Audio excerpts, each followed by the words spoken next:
Hello guys, this is Joyie and welcome to my YouTube channel. So for this video guys is isang tutorial siya. Very quick tutorial lang po at napakabilis. Okay? Kung meron ka pong color na makulit at ayaw mo pong nai-istorbo ka at ayaw mo i-uninstall ang iyong messenger, ay tuturo ko sa iyo guys kung paano hindi ka matawagan or i-disable natin yung call sa iyong Facebook Messenger. Okay guys, very quick lang to guys. Okay? So, punta na tayo guys sa ating screen monitor. Okay, so nandito na tayo guys sa aking screen. Okay? Punta ka lang guys sa setting. And then, hanapin mo yung apps. I-click mo ulit yung apps or application manager sa inyong ibang mga Android phone. Okay, hanapin mo yung Messenger. Here we go. Ito guys, Messenger. So, pagdating sa Messenger guys, i-click mo yung permission.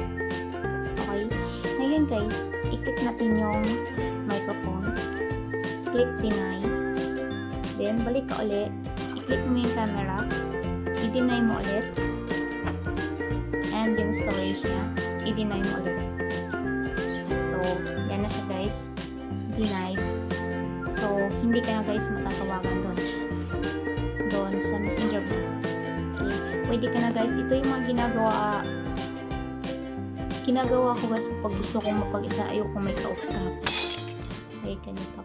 Or, isa din guys is pwede mo rin, ganito yung ginagawa ko minsan or kadalasan, ito talaga siya, isang click ko lang guys, as in wala ako matatanggap na message kahit kanino or tawag. I-click mo lang tong force stop. Yan guys, this app may stop working properly if you force stop it. So i-click mo yung force stop. Yan guys, as you can see guys, yung force stop dito is naging blurred na siya. So, pag ito na siya, na-i-click mo na to siya, wala ka nang matatanggap na kahit anong message or tawag sa iyong messenger. Okay? Matatanggap mo lang guys yung mga text na yun or may mga missed call kapag inopen mo yung messenger mo.